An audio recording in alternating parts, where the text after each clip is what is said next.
noches, bienvenidos a nuestra segunda sesión del mes de julio y en esta ocasión le toca a el grupo de gastropediatría de la ciudad de Monterrey ayudarnos con la sesión de hoy. Les doy la más cordial bienvenida a todos los asistentes a nombre de la Asociación Mexicana de Gastroenterología 2022, les damos la bienvenida. Y les presento al doctor Sergio Fernández Ortiz. El doctor Sergio Fernández es gastroenterólogo pediatra y se encuentra como director del Instituto de Pediatría del Hospital Zambrano en la ciudad de Monterrey, del Hospital Tec Salud. Muchas gracias, Sergio, por participar en la sesión. Y si nos dices, por favor, de qué se va a tratar, de qué vamos a hablar el día de hoy. Gracias. Hombre, gracias por su invitación. Estamos muy contentos de participar el día de hoy en esta sesión. Hoy vamos a hablar de un tema muy importante, una entidad clínica que hemos visto cada vez con mayor frecuencia. Vamos a hablar del diagnóstico y el manejo en pediatría del Clostridium difficile. Vamos a empezar la presentación con un caso clínico y después abordaremos de manera separada el manejo y el tratamiento. Excelente. Como primer ponente que nos va a exponer el caso clínico es el doctor Ulises Quiroga. Él es gastroenterólogo pediatra, egresado del Hospital Infantil de México y actualmente se desempeña como médico adscrito del Hospital Muguerza Sur en la ciudad de Monterrey, Nuevo León. Entonces vamos a empezar la sesión con la descripción del caso y luego después abordaremos poco a poco el manejo y el tratamiento. Perfecto, pues excelente, no se hable más, vamos adelante. Gracias. Gracias por la invitación.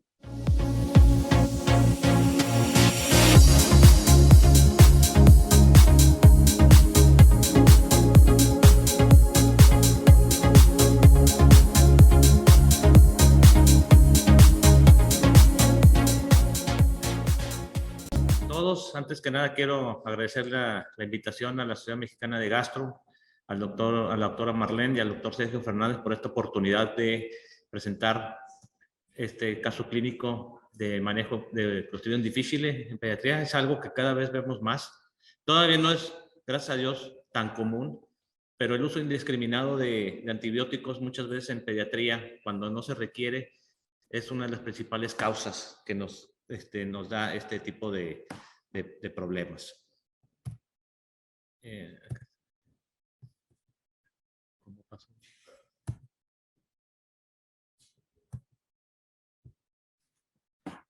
Ahí va nomás. Ahí está.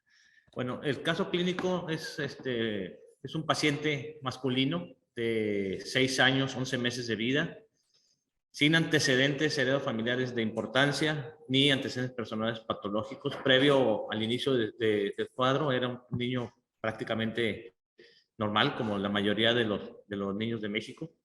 Y el motivo de consulta fue porque acude por presentar evacuaciones con moco y sangre de 3 semanas de evolución.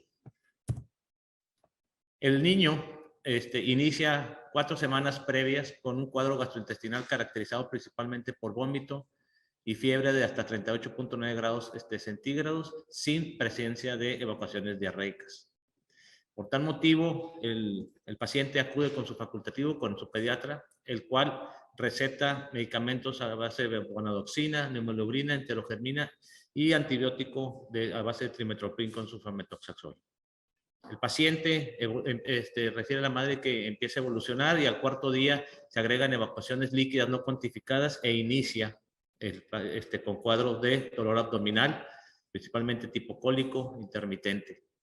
24 horas posterior al inicio de estas evacuaciones, se agrega moco y sangre abundante, refiere a la madre abundantes estrías de sangre, por lo que acude nuevamente con su pediatra, con su facultativo, el cual pide una citología mucofecal, la cual reporta más de 100 leucos polimorfonucleares por campo.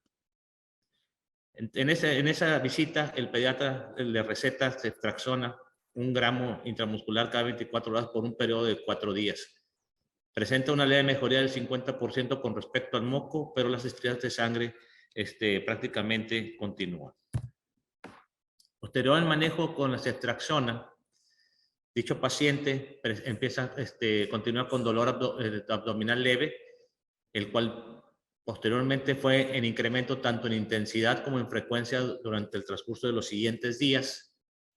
Y posteriormente estas vuelven otra vez con más presencia de moco y un incremento en las estrías de sangre en las evacuaciones. Por tal motivo, la paciente acude a la consulta de gastroenterología pediátrica. Al interrogatorio, el paciente presentaba dolor abdominal, tenía una frecuencia prácticamente diaria, 5 veces al día, con una duración más o menos corte de 1 a 2 minutos en cada evento tipo cólico, a nivel de mesogastrio, no tenía horario, y la mayoría de dicho dolor se asociaba con ganas, con ganas de defecar, la cual cedía el dolor posterior al evento de defecación y no lo levantaba por la noche. Presentaba náuseas en una frecuencia ocasional, no había vómitos, refería regurgitaciones esporádicas, distensión abdominal ocasional, no diaria, y las evacuaciones eran diarias, Bristol 6-7 con estrías de sangre, las cuales en los últimos días habían ido en mayor incremento y con mayor presencia de moco en las evacuaciones. Se pide dentro del abordaje del paciente, también se le pidió una citología fecal, el cual reportó más de 100 leucocitos polimorfos nucleares por campo y una toxina A y B para Clostridium difficile, la cual resultó positiva. Se inicia como manejo inicial, metronidación a 30 miligramos por kilo por día dividido en 4 dosis por un periodo de 10 días. Se hace hincapié a la madre que se comunique al 5º día posterior al inicio del tratamiento para ver la evolución del paciente, para ver si se continuaba con el mismo medicamento o había necesidad de cambiar el antibiótico. La madre prácticamente no se reporta ni regresa los mensajes hasta 21 días después de su cita, reportando que hubo mejoría en las primeras 72 horas, pero luego regresa el dolor abdominal de menor intensidad, no diario, y evacuaciones con estrías de sangre, las cuales se han mantenido sin cambio al día desde su nueva cita. Por consiguiente, se da un segundo esquema ya con vancomicina vía oral a 40 miligramos por kilo por día por 10 días, con una dosis tope de 500 miligramos al día, o sea, 125 miligramos cada 6 horas por vía oral. La paciente reporta amplia mejoría a partir de las 72 horas posterior al inicio de la vancomicina, presentando posteriormente remisión de la sintomatología, de las estrías de sangre y la presencia de mocos en las evacuaciones a partir del 5º día de iniciado el antibiótico. La paciente evoluciona satisfactoriamente remitiendo su cuadro infeccioso y posteriormente ya sin problema, no presentó recaídas y actualmente prácticamente llevando una vida completamente normal. Es algo que esto cada vez lo estamos viendo más. Antes no, les puedo decir que a lo mejor veíamos un caso al año. En este año sí tuvimos un incremento fácil de un 100%. Nomás en los últimos 3 meses hemos tenido 3 casos similares y la mayoría por el uso indiscriminado de antibióticos, por cuestiones de infecciones de vías aéreas superiores, que la mayoría son virales, pero muchas veces porque la madre se desespera o X cosa, el pediatra receta el antibiótico, que no debería de ser, pero es algo que sucede actualmente. Entonces, ahorita le voy a pasar la palabra a la doctora Carolina Elizabeth Sánchez para que nos dé las pautas de diagnóstico del... perdón, aquí les voy a pasar al doctor Sergio. Muchas gracias.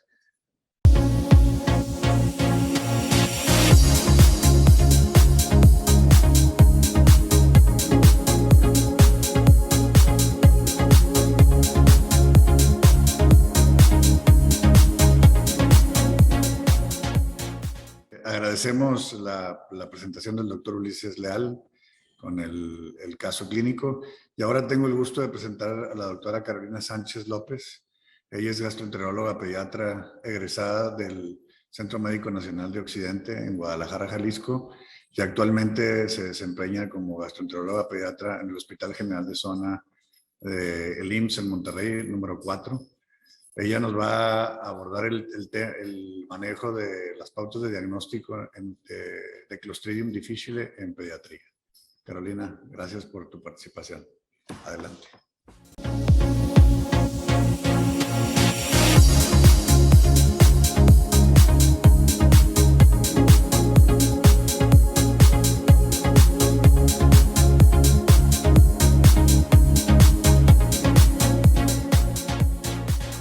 Hola, buenas tardes. El día de hoy yo les voy a hablar acerca del diagnóstico de Clostridium difficile en pediatría. A manera de introducción, vamos a hablar un poquito de la bacteria de Clostridium. Inicialmente fue llamada Bacillus difficilis por la dificultad para ser aislada en los medios de cultivo. Fue descrita como agente infeccioso a finales de los 70, pero fue aproximadamente en los 80 cuando se empezó a estudiar un poquito más acerca de esta bacteria, la cual es un bacilo gram positivo, anaerobio obligado y formador de esporas, y es altamente transmisible por su capacidad para producir esporas. Esas esporas son la principal fuente de infección y la forma en la que se disemina en los medios hospitalarios y en el medio ambiente, fuera del hospital también. Los principales factores de virulencia que se han descrito son dos. Es la toxina A, que es también llamada enterotoxina, y la toxina B, que es la citotoxina, que se codifican en los genes TCBA y TCBB respectivamente. Estas toxinas son endocitadas y activadas en los endosomas de los colonocitos en la parte lateral, en la membrana basal lateral del colonocito, causando una desestructuración del citoesqueleto y un efecto citotóxico y pérdida de la barrera intestinal. Este daño tóxico a la mucosa crónica produce acumulación de fibrina, como podemos ver en la imagen, de fibrina, mucina y detritos celulares, generando las famosas pseudomembranas características de Clostridium. Y si el daño intestinal es muy extenso, se puede producir una translocación bacteriana, con bacteriemia, shock séptico, e incluso puede culminar en la muerte del paciente. Los principales factores de riesgo son la edad avanzada, principalmente en pacientes mayores de 65 años, la hospitalización prolongada, principalmente en unidades de cuidados intensivos, la exposición a antibióticos. Los antibióticos que se han descrito que tienen mayor riesgo para la presentación o para la infección, de Clostridium son las cefalosporinas de tercera y cuarta generación, las fluoroquinolonas, los carbapenémicos y la clindamicina. Una vez suspendidos los antibióticos, el riesgo de padecer o de infectarse por Clostridium persiste todavía 3 meses después de la suspensión del antibiótico. Entonces es importante tomar en cuenta esto. Aunque no esté en ese momento con el antibiótico ingiriéndolo o de manera intravenosa, todavía presenta un riesgo hasta 3 meses después.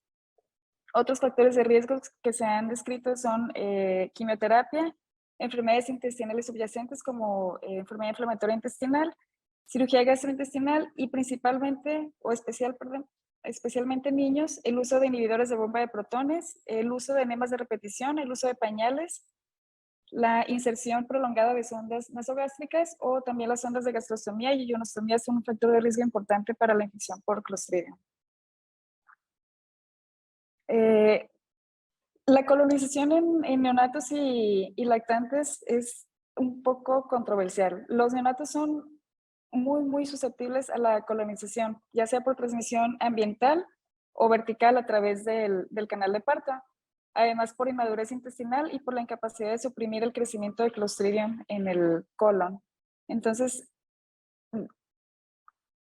no son susceptibles a enfermedad, ya que se ha demostrado que tienen carencia de los receptores necesarios para la internalización de la toxina. Como comentamos anteriormente, a través de los endosomas, la toxina se entra al colonocito para iniciar el daño citotóxico. Y se ha demostrado que en los lactantes no presentan los receptores necesarios para la internalización de esta toxina.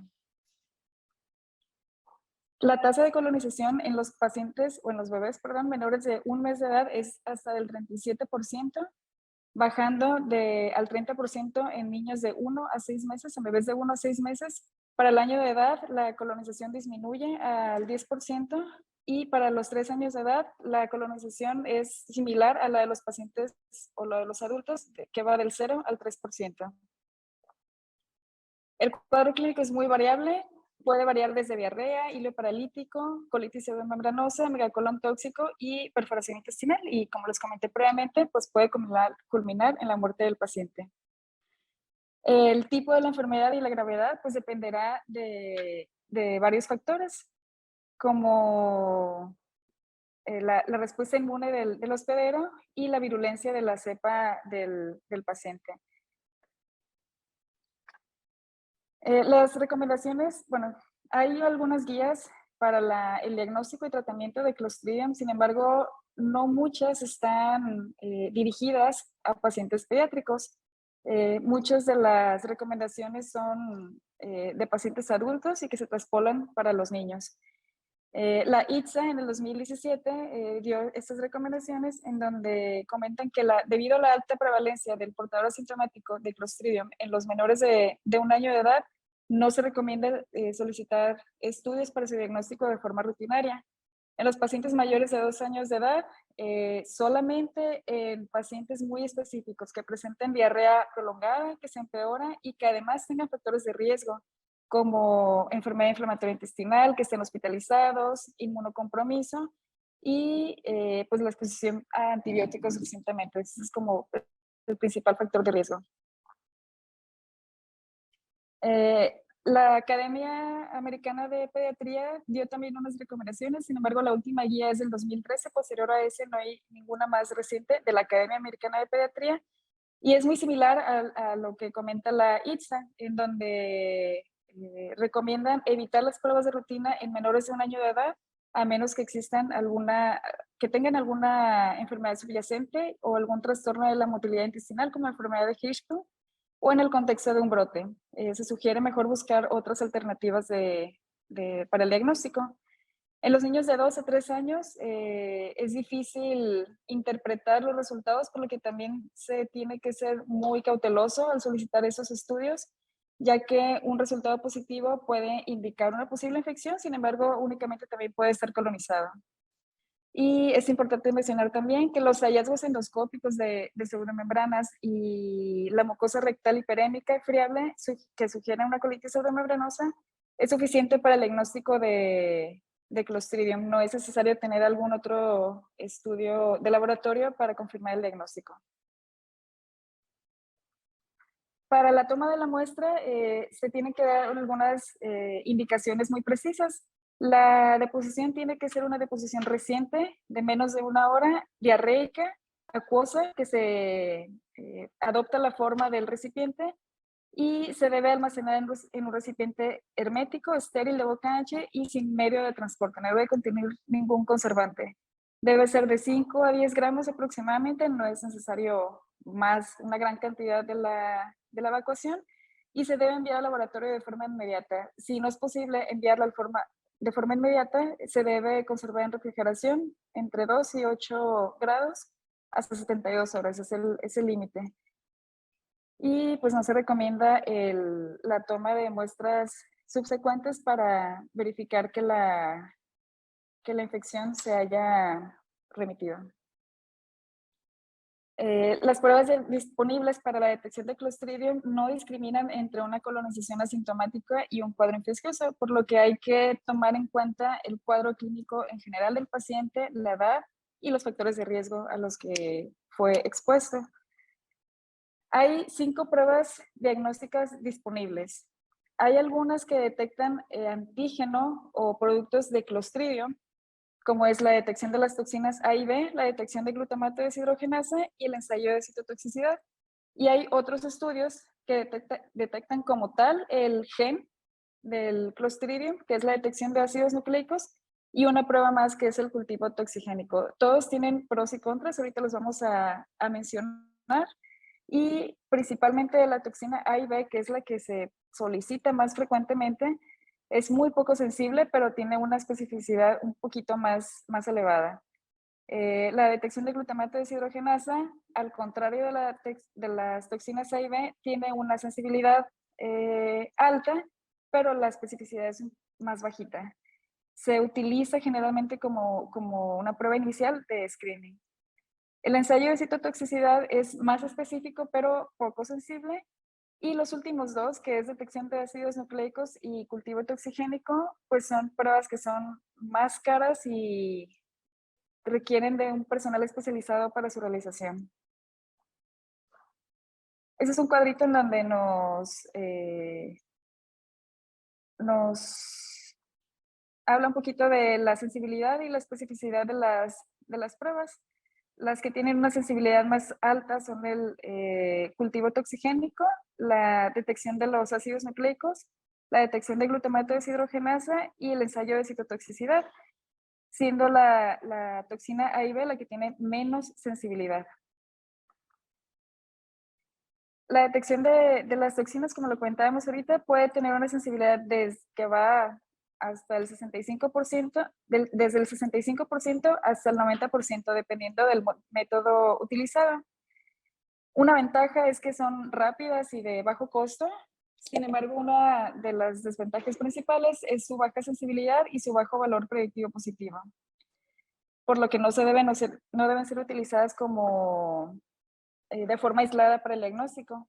Además, la prueba debe procesarse en menos de 2 horas, ya que posteriormente hay proteólisis de las toxinas.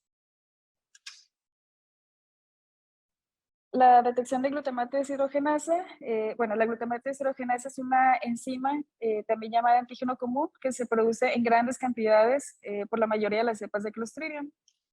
Es un test, como lo comentamos ahorita, muy sensible, pero requiere de otros métodos específicos para poder confirmar la infección por Clostridium. Tiene un alto valor predictivo negativo y un bajo valor predictivo positivo. Tiene una especificidad que va hasta el 99% y una sensibilidad del 85 al 95%. La otra prueba que está disponible es la detección de ácidos nucleicos. Mediante PCR se detectan las secuencias del gen de la toxina B, que como les comenté hace ratito es la TCD-B, y algunos otros también detectan el gen de la toxina A, que es el TCD-A. Es una alternativa rápida y sensible y específica, pero tiene un mayor costo, por lo que no es utilizada muy frecuentemente. Tiene un alto valor predictivo positivo y un alto valor predictivo negativo también. Un resultado negativo no descarta la infección. La otra prueba disponible es el ensayo de citotoxicidad. En este estudio se detecta la toxina B, que es la principal involucrada en el daño causado por Clostridium, y es mediante la detección del efecto citopático sobre el cultivo celular. En esta imagen de aquí abajito podemos ver cómo se observa en el microscopio este efecto citopático. Una desventaja es que es una técnica muy costosa y laboriosa, teniendo el resultado aquí lo puse 72 horas, pero incluso se ha descrito que tarda hasta 5 a 7 días en tener el resultado. Y además que al ser un método basado en microscopía, pues la lectura es subjetiva, dependerá de la persona que lo realice. Y además se requiere de experiencia y un equipo especializado para poder realizar este estudio. Antes fue considerada como el gold standard, sin embargo, ya últimamente fue desplazada por el cultivo toxigénico, el gold standard. Tiene una especificidad del 100%, por lo que un resultado positivo se asocia siempre a infección. Sin embargo, un resultado negativo no va a descartar su infección. Y el cultivo toxigénico consiste en el cultivo de las heces en medios selectivos. El más utilizado es el agar, cicloserina, cefoxitina y fructosa, con o sin sangre. Debe ser un medio selectivo y enriquecido. Y después se debe determinar la toxicidad del aislamiento obtenido. Este estudio tiene una alta sensibilidad y especificidad. En la imagen que podemos observar aquí abajito, es en el agar que les comenté ahorita, agar, cicloserina, cefoxitina y fructosa con sangre, en donde la colonia tiene un diámetro que va hasta los 5 milímetros, es de color blanquecina o amarillenta, plana o levemente convexa y de aspecto granuloso, con un olor característico a estiércol, causado por la producción de un compuesto orgánico volátil llamado paracresol. Y además muestra fluorescencia bajo la luz ultravioleta. En la otra imagen podemos ver en una tinción gram cómo se observan los bacilos gram positivos que van de 0.5 a 6 milímetros con esporas en la posición terminal o libres, de forma ovaladas y que pueden teñirse en color verde claro. Una vez confirmado el crecimiento de las colonias, se debe proceder a la detección de las toxinas mediante ensayos de citotoxicidad. Entonces, esto también lo hace de un estudio que es muy costoso y tarda hasta 7 días en tener su resultado, por lo que el diagnóstico y el tratamiento pues no serán muy efectivos al retrasarse su diagnóstico. Por todo lo anterior que les he comentado que hay distintos estudios para poder llegar al diagnóstico, se han desarrollado algunos algoritmos diagnósticos para tratar de mejorar la eficacia en el diagnóstico, integrando las ventajas y desventajas de cada estudio. En un principio se consideró al ensayo de citotoxicidad o al cultivo toxigénico como unas técnicas confirmatorias candidatas a los algoritmos diagnósticos. Sin embargo, el retraso en el diagnóstico que ambas conllevan por un tiempo tan prolongado para su realización, pues lo excluyeron rápidamente como parte de los algoritmos. La detección del glutamato deshidrogenasa tiene una alta sensibilidad, pero no una buena especificidad, por lo que es una opción como una prueba inicial o de tamizaje o screening. Esta detección de glutamato deshidrogenasa combinada con otras pruebas más específicas, como la detección de toxinas o sus genes, aumenta el rendimiento. Aquí, por ejemplo, les puse una detección de glutamato deshidrogenasa y combinada con una detección de toxinas es una buena opción. Sin embargo, pues hay que tomar en cuenta que las toxinas tienen una baja sensibilidad, que lo compensa con la de glutamato deshidrogenasa, que tiene una alta sensibilidad. Y por otra parte, podemos combinar también glutamato deshidrogenasa y la detección de ácidos nucleicos. Sin embargo, pues es la limitante es que él tiene un costo más elevado. Ese es un algoritmo de 2 pasos en donde se toma una glutamato deshidrogenasa. Si el resultado es positivo, se procede a la realización de la detección de toxinas A y B. Si el resultado es positivo, se confirma el diagnóstico para enfermedad asociada a Clostridium difficile. En cambio, si la detección de glutamato deshidrogenasa es negativa, pues se descarta se puede descartar la infección, aunque no al 100%. Está también un algoritmo de 3 pasos, en donde inicialmente, igual como les he comentado, se inicia con la detección de glutamato deshidrogenasa. Si este resultado es positivo, se procede a la realización de las toxinas. Si el resultado es positivo, se confirma el diagnóstico de Clostridium. Sin embargo, si el resultado es negativo, se puede todavía realizar la detección de ácidos nucleicos y si es positivo, se confirma el diagnóstico de Clostridium. Si es negativo, pues se descarta la infección. Aquí, pues como podemos ver, son 3 pasos. Primero es la detección de glutamato deshidrogenasa, posteriormente la detección de toxinas y por último la detección de ácidos nucleicos. Está también, la verdad son varios algoritmos, puse los que son más utilizados.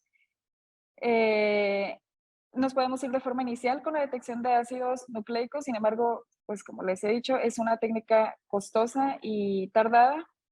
Sin embargo, también pues está disponible y si se tiene el acceso se puede realizar. Si el resultado es positivo, es decir, que se detectan los genes, se procede a la detección de toxinas A y B. Si las toxinas salen negativas, es una colonización por Clostridium. Es decir, tiene la bacteria, sin embargo, probablemente sea una bacteria no toxigénica o no está produciendo daño, por lo que solamente es una colonización. En cambio, si la detección de las toxinas A y B es positivo, pues se va a confirmar el diagnóstico de una enfermedad asociada a Clostridium. Como conclusión, en la actualidad no existe un método de referencia universalmente aceptado para el diagnóstico de la infección por Clostridium, principalmente niños que, como les he comentado, los estudios y las guías que se encuentran actualmente disponibles, pues la mayoría son realizadas para pacientes adultos y se traspolan a pacientes pediátricos. Sin embargo, no hay una guía como tal específica para pacientes pediátricos. El diagnóstico debe hacerse en el contexto de la presentación clínica del paciente y correlacionarlo con los resultados de las pruebas de laboratorio.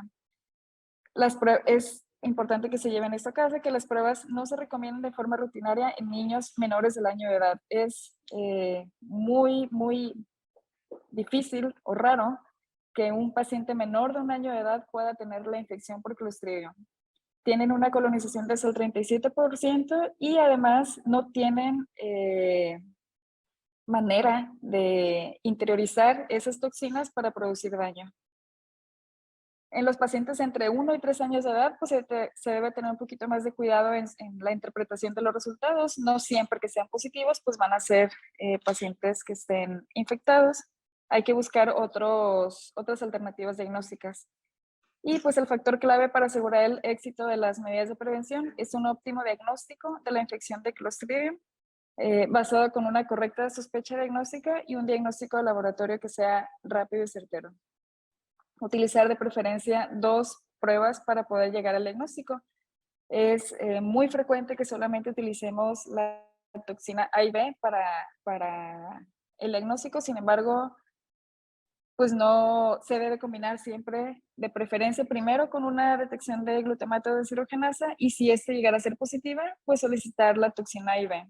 Si esta saliera negativa, pues se pueden solicitar la detección de ácidos nucleicos.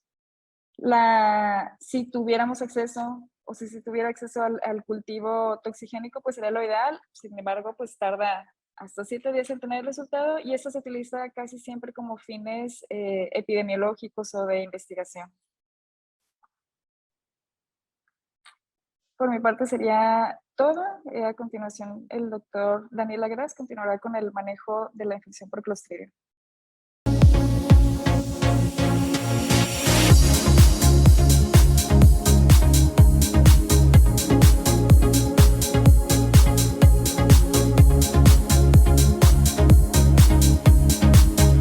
Pues bueno, gracias a la doctora Carolina Sánchez por su excelente presentación.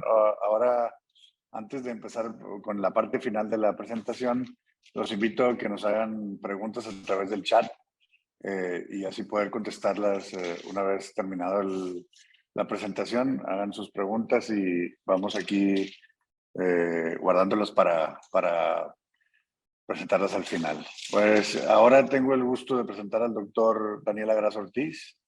Él es gastroenterólogo pediatra, egresado del Centro Médico Nacional Siglo XXI, del Hospital de Pediatría, y actualmente se desempeña como gastroenterólogo pediatra en la ciudad de Monterrey, en el Centro de Especialidades Médicas, aquí mismo en Monterrey, Nuevo León. Él nos va a hablar del manejo de la infección por Clostridium en pediatría. Adelante, Daniel, muchas gracias. Esperamos sus preguntas.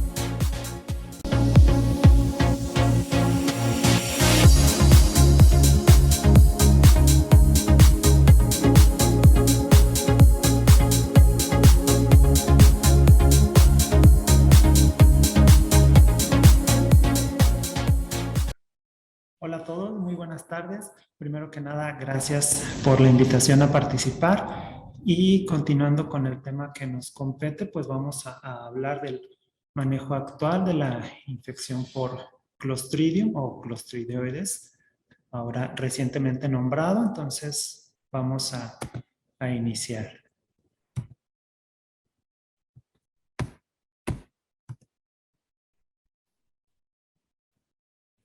Primero vamos a pasar un breve recordatorio de las últimas guías de la ITSA. Posteriormente, en el orden del día, iniciaremos con el manejo inicial, las recurrencias, segundas recurrencias y lo que está descrito actualmente, lo más nuevo, lo más reciente que tenemos. ¿De acuerdo?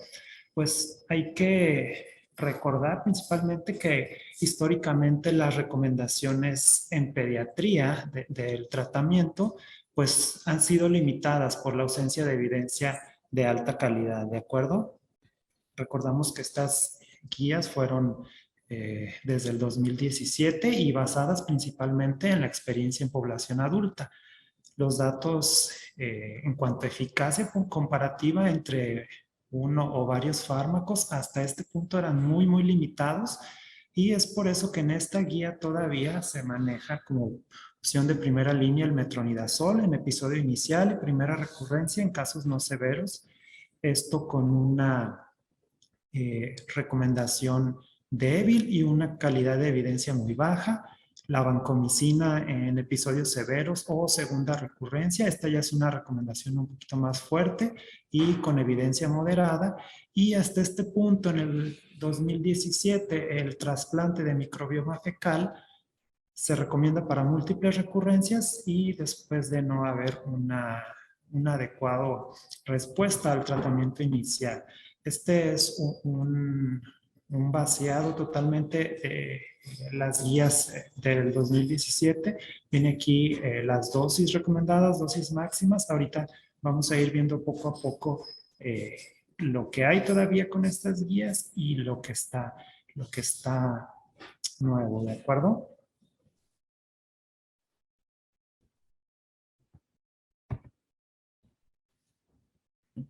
Como les mencionaba, los grados de recomendación, o sea, como vemos en el caso del metronidazol, es una recomendación muy débil.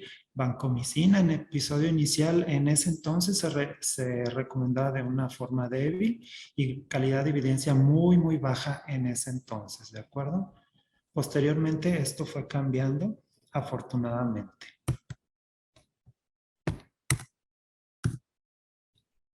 Okay. Antes de empezar con los cambios actuales, vamos a hablar un poquito rápidamente de los principales fármacos utilizados para el tratamiento, por qué sí, por qué no, pequeñas particularidades entre cada uno de ellos y lo que nos va a ayudar a entender un poco cómo ha ido cambiando la perspectiva de estos fármacos en cuanto al tratamiento de la infección por clostridioides, ¿de acuerdo? Recordamos el metronidazol, principalmente un fármaco utilizado para tratar anaerobios, inhibe la síntesis del ADN, por ende la síntesis de proteínas, y su biodisponibilidad es muy cercana al 90%, se va al torrente sanguíneo, pero la particularidad en este caso con el metronidazol es que la cantidad que alcanza el colon es realmente muy baja, ¿de acuerdo? A menor flujo sanguíneo en el colon disminuye mucho su efectividad. Este es una de las causas principales por lo que no se recomienda en episodios severos o casos con ilion, y se dejó en ese entonces o en una primera instancia como manejo inicial de casos no severos. Se elimina por vía urinaria y fecal, y pues las ventajas principalmente que es muy económico y muy accesible, sobre todo en nuestro medio. Continuamos con la vancomicina. Es un glucopéptido que actúa contra los gram positivos. De acuerdo, va a inhibir también la síntesis de pared. Y cuando se administra, a diferencia del metronidazol, ambos al ser administrados por vía oral, en el caso de la vancomicina, la absorción sistémica es muy baja. ¿De acuerdo? Entonces, esto en lo que nos compete, pues realmente queremos que las mayores concentraciones vayan a tubo digestivo, específicamente a colon, entonces es una buena opción. La máxima concentración va a estar ahí en el intestino, se elimina por vía fecal y se utiliza en las terapias pulsátiles, ya que después en los periodos en los que se alterna medicamento con el no administrarlo, las esporas son susceptibles, las esporas del Clostridium son susceptibles al tratamiento con vancomicina. Es por eso que se usa este medicamento particular en la terapia pulsátil, no así los otros. ¿De acuerdo? Y en ese lejano 2017 que se iniciaron las guías o que se escribieron, pues ahí en cuanto a pediatría ni siquiera recomendaban este fármaco que vamos a ver a continuación, ¿sí? Es un macrólido de espectro muy reducido, inhibe la RNA polimerasa Y en ese entonces solamente la recomendación era para adultos, para niños no había nada en ese entonces, ¿de acuerdo? Es por eso que las guías en ese momento pues ni siquiera lo mencionan en el tratamiento pediátrico. Una particularidad muy importante con la fidaxomicina es que tiene actividad post-antibiótica. Esto nos va a servir mucho pues para evitar principalmente las recurrencias. ¿De acuerdo? Tiene también absorción sistémica mínima, igual que la vancomicina. También, igual que la vancomicina, nos arroja altas concentraciones en colon y fue hasta 2020, 3 años después de las guías que tenemos, o las últimas guías, cuando la FDA aprueba la fidaxomicina para su uso en niños. Otro medicamento es la rifaximina, un antibiótico semisintético derivado de la familia de las ansomicinas y es derivado de la fosfomicina. Este tiene buena actividad contra gram positivos, gram negativos y anaerobios, inhibe la síntesis de ARN y disminuye la respuesta inflamatoria intestinal. Esta es una particularidad de la rifaximina a diferencia de los otros fármacos que nos va a inhibir la interleucina 1B y el factor de necrosis tumoral alta. Eso es importante a considerar como peculiaridad comparada con los otros fármacos, ¿de acuerdo? Ok, entonces ya vimos cómo estaban las guías, lo que nos recomendaban en ese momento y posteriormente los fármacos, cómo se han ido evolucionando y ahora vamos con el manejo inicial. Siempre vamos a tratar en la medida de lo posible suspender los tratamientos previos, ¿de acuerdo? Pues llegamos hasta este punto de la infección, principalmente por un abuso de los antibióticos. Entonces, en la medida de lo posible, las primeras acciones que tenemos que realizar es suspender el tratamiento antimicrobiano, ¿de acuerdo? Vamos a evaluar y corregir desequilibrios hidroelectrolíticos si es que lo hay y evitar a toda costa el uso de agentes antiperistálticos, ¿de acuerdo? En el caso de los cuadros leves, podemos esperar la confirmación diagnóstica para el inicio del tratamiento, no así en los casos severos o fulminantes en los que no vamos a esperar que tengamos la prueba diagnóstica para iniciar el tratamiento, ¿de acuerdo? Ok, entonces vamos a tener que en el un cuadro inicial no severo, pues aquí, como comentamos, todavía está vigente el uso de metronidazol, 7.5 miligramos kilodosis, son 3 dosis al día, dosis máxima de 500 y el uso durante 10 días, ¿sí? Entonces, es metronidazol o vancomicina oral, 10 miligramos kilodosis cada 6 horas, dosis máxima de 125, 10 días, o fidaxomicina, 16 miligramos kilodosis cada 12 horas, dosis máxima 200 miligramos por dosis, y la duración son de 10 días. Esto en el caso del episodio inicial no severo, y vamos a recordar que todas las decisiones en cuanto a tratamiento de la infección por clostridioides van a estar basadas en la severidad de la enfermedad, ¿de acuerdo? En el caso aquí de la fidaxomicina, pues vamos a ver cómo se ha iniciado a recomendar, cómo hay estudios que ya empezaron a avalar su uso en los pacientes pediátricos, por eso ya se convierte en una opción para el manejo.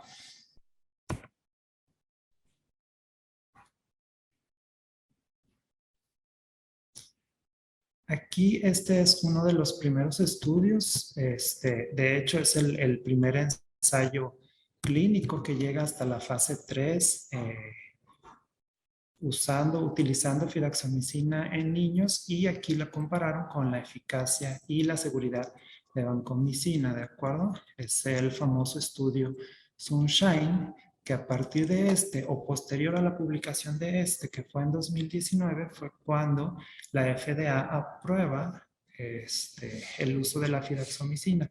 Claro que es un estudio que si lo analizamos a fondo, sí tiene muchos déficits, pero es un estudio muy importante y que digamos que fue el primer estudio grande que dio paso al uso o a que ya se estableciera la recomendación, ¿de acuerdo? Como comentábamos, fue el primer ensayo clínico que llegó hasta a fase 3 con fidaxomicina. Se usó en pacientes mayores de 6 meses y menores de 18 años. En este estudio se aleatorizaron 2-1, ¿de acuerdo? 2 para fidaxomicina, 1 para vancomicina y se obtuvieron un N de 100 en el caso de fidaxomicina y una N de 48 para vancomicina.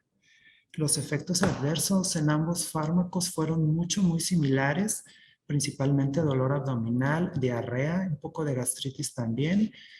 Y vemos la comparación, fue 73.5 para fidaxomicina, 75% para vancomicina, muy similar. La respuesta clínica confirmada al día 12 de tratamiento, vemos el porcentaje de fidaxomicina, 77.6, el porcentaje de vancomicina, 70.5. Y en el caso de una cura global, que aquí definieron cura global como una respuesta clínica adecuada, y posteriormente corroborar la ausencia de clostridioides con laboratorio. Entonces ahí en la cura global vemos que disminuye el porcentaje comparado con la respuesta clínica confirmada y baja a 68 para fidaxomicina y hasta 50 para vancomicina.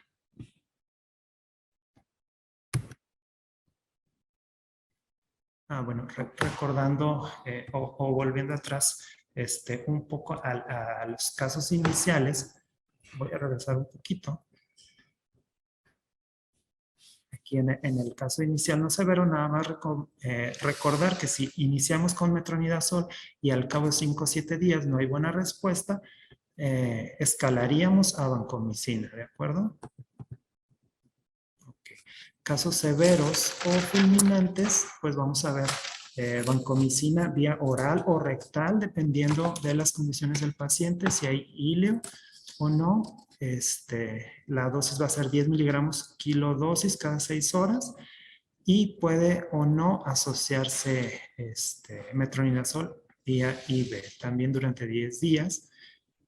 También aquí en casos severos reportan que se puede utilizar fidaxomicina 16 miligramos kilodosis cada 12 horas durante 10 días. Hay que recordar solamente que no hay una definición validada de caso severo o caso fulminante y por ende cada estudio tiene como que sus propias definiciones. Entonces es un poquito difícil estandarizarlo, ¿de acuerdo? En el caso de las recurrencias, vamos a ver que la primera recurrencia no severa se puede tratar con vancomicina, 10 miligramos kilodosis, o vancomicina en pulsos. ¿De acuerdo? Los pulsos de vancomicina se dan 10 miligramos kilodosis cada 6 horas. Perdón, cada 6 horas durante 7 días, después cambia cada 12 horas por 7 días más, cada 24 horas por 7 días más y cada 48 a 72 horas durante 2 a 8 semanas, ¿de acuerdo? En la primera recurrencia ya ponen aquí en el mapa a la rifaximina combinada con vancomicina. En la segunda recurrencia se puede manejar aún con vancomicina, pero generalmente se recomienda en una segunda recurrencia ya irte directamente a vancomicina en pulsos, como ya vimos las dosis, vancomicina más rifaximina, la dosis de la rifaximina 400 miligramos cada 8 horas, o en segunda recurrencia ya estamos hablando de que entra aquí la recomendación del trasplante de microbioma fecal. ¿De acuerdo? Vamos a ver este estudio. Ahí, en ese lejano 2017, como veíamos, evidencia era realmente muy baja, no era fuerte y el grado de recomendación era muy baja. Poco a poco, conforme fueron pasando los años, se fue robusteciendo la evidencia en cuanto al trasplante de microbioma fecal y es entonces cuando empiezan a salir todos los estudios. Este es de noviembre del 2021. Este es un estudio que compararon niños. Fueron dos tipos de pacientes, pacientes con enfermedad inflamatoria intestinal y pacientes sanos, ¿de acuerdo? Fueron durante 20 años, fue un estudio retrospectivo, recordando cómo se hizo en Estados Unidos, pues niños menores de 21 años. En ese caso aún entraron pacientes 18, 19 y 20. ¿De acuerdo? Fue exitoso cuando no hubo recurrencia durante 3 meses y se realizó una comparación cuando fue exitoso y no exitoso en pacientes con enfermedad inflamatoria intestinal y niños sin enfermedad inflamatoria intestinal. 248 la N en niños con enfermedad inflamatoria intestinal, 148 en los que no. También se dividió Crohn, CUSI o indeterminada y la falla fue de 36 en los niños con enfermedad inflamatoria intestinal. Sin enfermedad inflamatoria intestinal fue 45. ¿De acuerdo? En los niños con falla fue mayor cuando el trasplante fue de un donador congelado, no relacionado, ya sea comercial o del banco local del hospital, y la menor porcentaje de falla fue cuando fue fresco. ¿De acuerdo? Este otro estudio, pues también nos recuerda nada más que cuando vamos a considerar el trasplante de microbioma fecal, en la segunda recurrencia, cuando fue leve o moderada y no responde, podemos irnos al trasplante o en unos casos severos, si el paciente no responde a la terapia inicial en 48 horas, ya podemos estar pensando en el trasplante, ¿de acuerdo?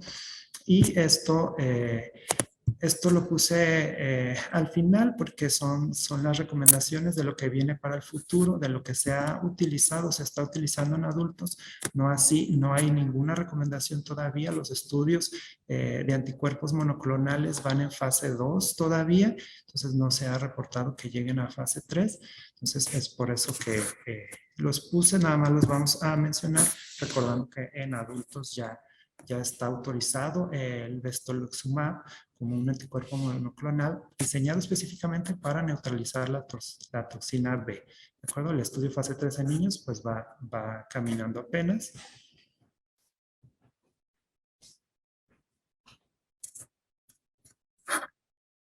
Okay. Y pues también la recomendación en pacientes adultos de la Asociación Americana de Gastroenterología del manejo de los probióticos. ¿De acuerdo? Específicamente Saccharomyces boulardii y Lactobacillus plantarum. Es lo que hay hasta el momento en adultos, y en niños aún estamos en pañales en ese respecto, pero esperamos que las próximas guías ya incluyan toda la evidencia que tenemos reciente. ¿De acuerdo? Bueno, pues por mi parte es todo. Entonces vamos a continuar con la sesión.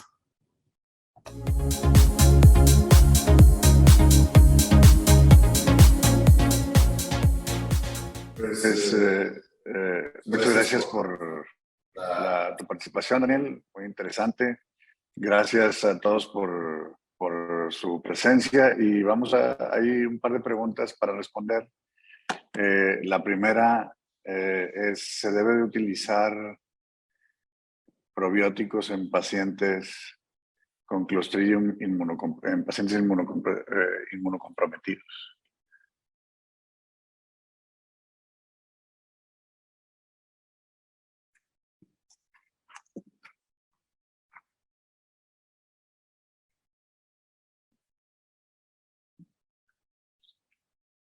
Daniel. No entra. Ahí, ¿ya se escucha? ¿Sí? ¿Sí me escucha? Sí. Sí. No, la recomendación en pacientes inmunocomprometidos es no utilizar probióticos, hasta el momento no hay estudios que avalen el uso de ellos en pacientes inmunocomprometidos. Y en ese mismo sentido, otra pregunta, ¿se debe tratar en lactantes colonizados que serán sometidos a trasplante? Se debe tratar en lactantes colonizados que serán sometidos a trasplante.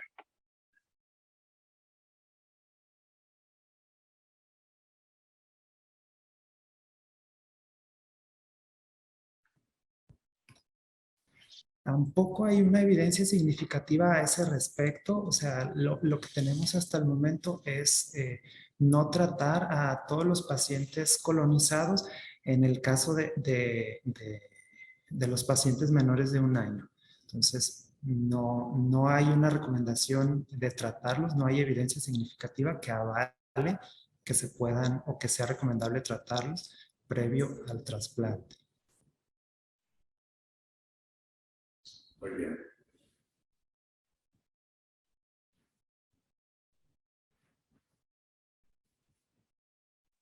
Bueno, aquí nos preguntan también el costo para realizar PCR para diagnóstico de Clostridium. Yo creo que varía de cada centro. ¿Tú lo sabes con certeza, Ulises?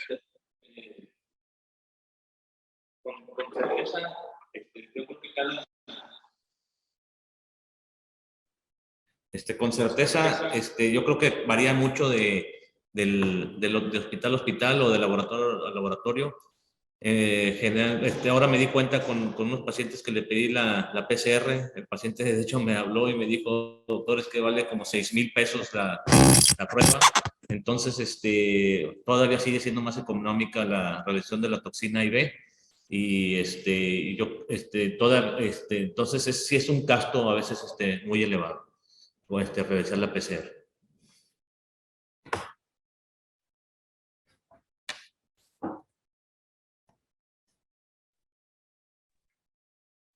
Pues, revisando aquí, parece que no hay más preguntas. De nuevo agradecemos la invitación y nos vemos pronto. Gracias. Pues, si no hay más preguntas, agradecerles. Muchas gracias por su presentación. Gracias al equipo de gastropediatría de Representando Monterrey. Les agradecemos y los invitamos a Ecos Internacionales, agosto 18, inician en Ciudad de México, para que también no se lo pierdan. Buenas noches y gracias por su asistencia y gracias a ustedes por su participación. Buenas noches. No, gracias. Hasta luego. Gracias.